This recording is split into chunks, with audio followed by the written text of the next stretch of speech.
Good morning, everybody. For those who haven't read my bio, I'm Johanna Hooper. I work with PA Consulting in our people and talent practice. I lead our work on capability development and workforce planning for our defence and security clients. And what that means is, on a day-to-day basis, I spend quite a lot of time working alongside clients, trying to figure out what's the workforce of the future, who are they, how do they get hold of them, how do they keep them, and how do they motivate them.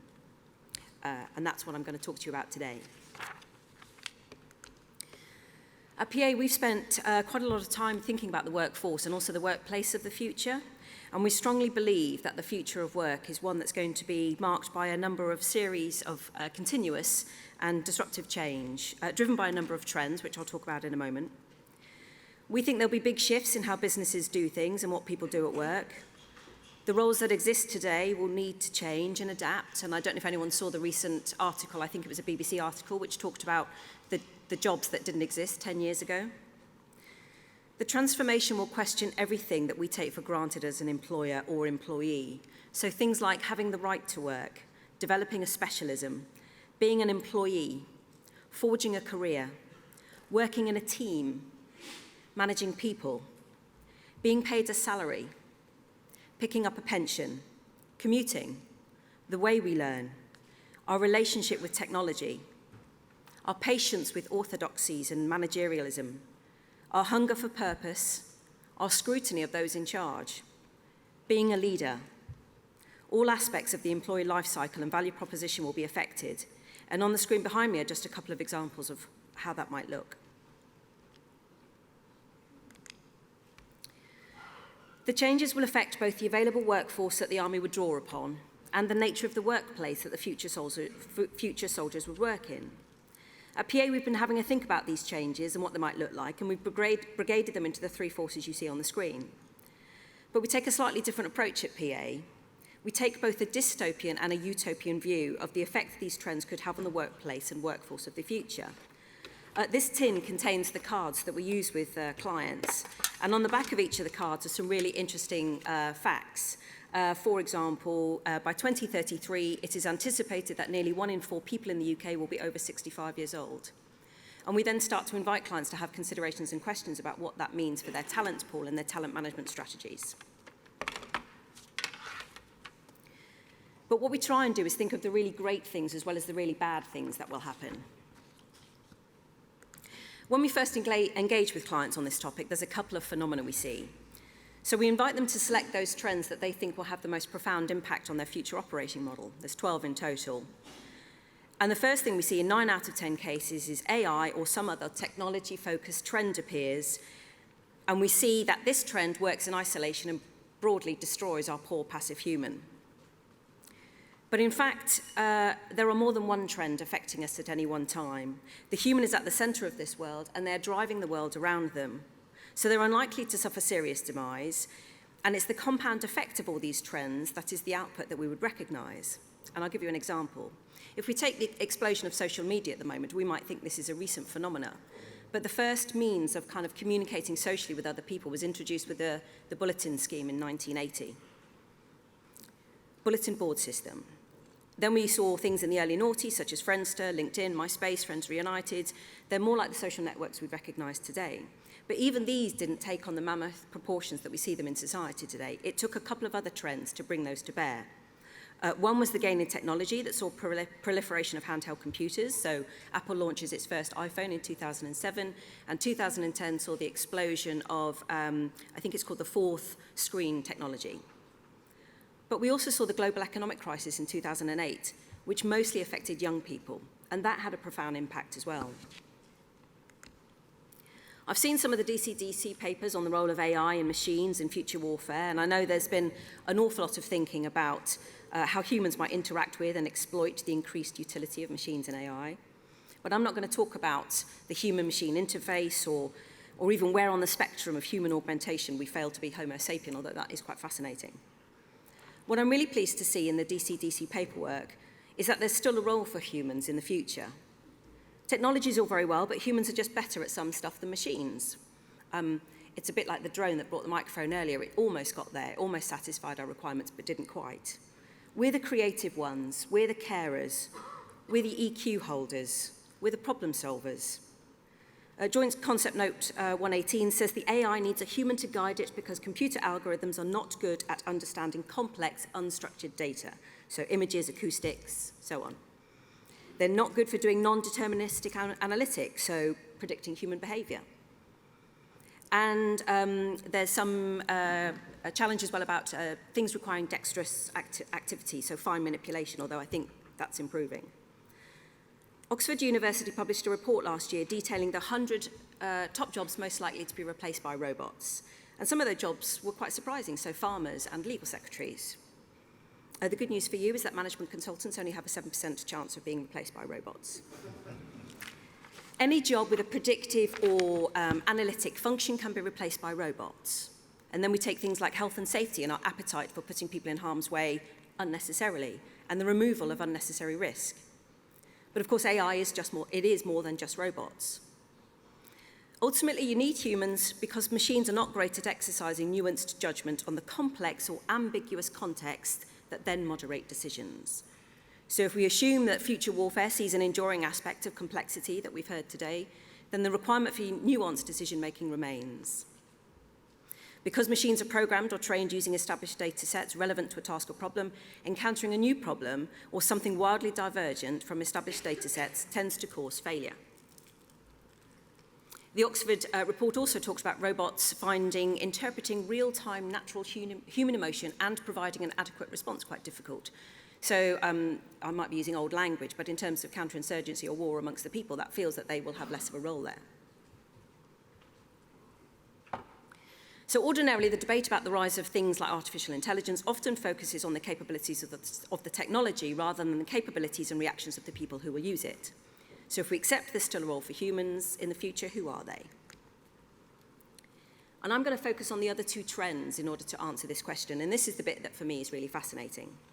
It's the most powerful part of workforce planning. So of course, understanding what humans will be doing in the future land warfare is important, so we can understand what skills they need, so the right-hand side of the hard hat chap that we see here. But just as important, in my view, is to understand who they are. Where do they come from? What aptitude do they have? What do they need from an employer or work? What do they expect from their careers?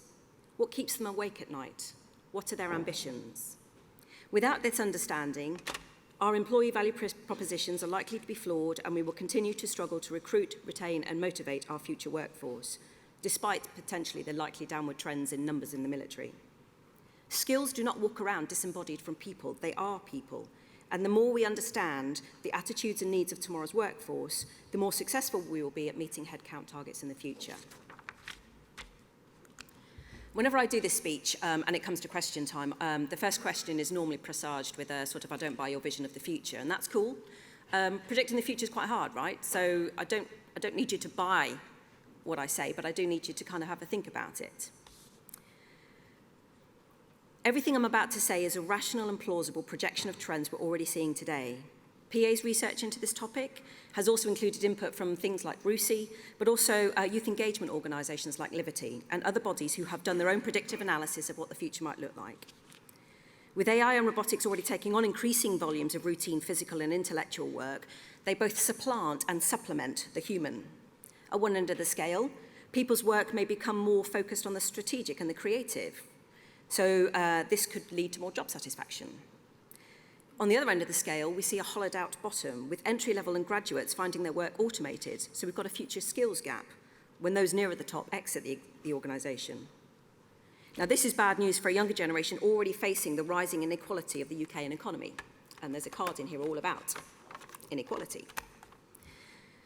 For example, in the 1980s, it would have taken the average household 3 years to save for a deposit. Today, we're talking 19 years. Almost 2/5 of millennials rent privately at 30, which is double the rate for Generation X, those born between 66 and 80, and 4 times the rate for baby boomers at the same age. Globally, the number of one-person households has risen by 30% over the last 10 years. The cost of living is higher, putting pressure on financial well-being, and the trend is having a worldwide impact on consumer spending habits. The world's 8 richest billionaires control the same amount of wealth between them as the poorest half of the global population, according to Oxfam. The number of older workers is likely to rise in line with rising life expectancy, and the results will be a more age-diverse workforce. 80-year-olds working alongside 80-year-olds. In the EU, women have filled 6,000 of the 8,000 new jobs created since 2000. And by 2025, millennials could make up as much as 75% of the workforce. And then we've got Gen Z, the truly digital natives who hate paperwork and anything that doesn't just work and now. In 2016, the UK voted for Brexit. The number of net migration in September 16 was 270,000 a year, of which 165,000 were EU citizens. A net migration figure, 49,000 lower than the year before, but still higher than the 100,000 net migration target. So what do these trends look like, say, in 2035? And what does this mean for your available talent pools? What age or nationality group will the bulk of your talents be in the future? What will make them want to work for you rather than that tech company down the road that makes them take whatever leave whenever they want? There's been an increase in mental health issues, so slightly pejorative terms like snowflakes and strawberries. 1 in 4 women aged 16 to 24 report experiencing anxiety or health issues. In the armed forces, I understand medical discharges for mental health issues have rocketed by 90% as well in the last 5 years. Is that a Herrick effect or a new normal?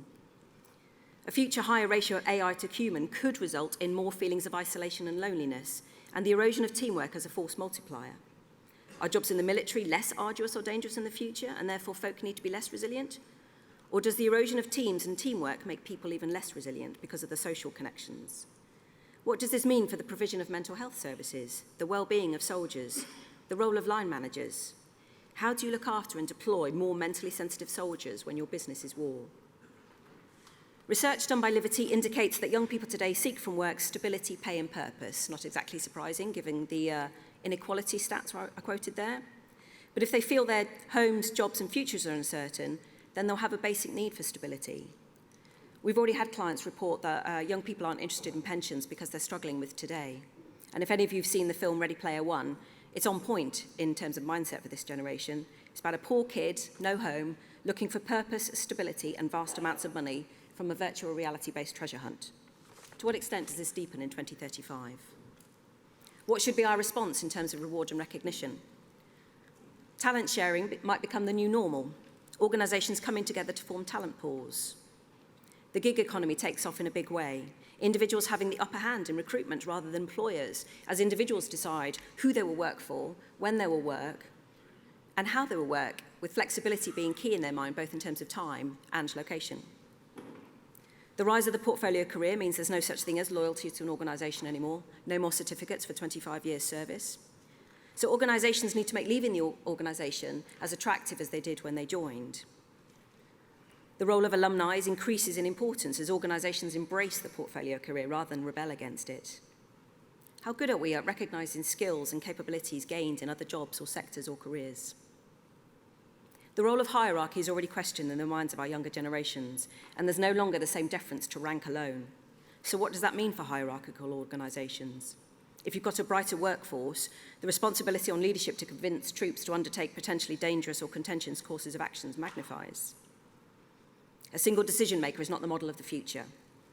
As AI-supported decision-making technology becomes more accessible to the technically untrained, we see a shift to a distributed decision-making model, with leaders becoming coaches to their people rather than controllers.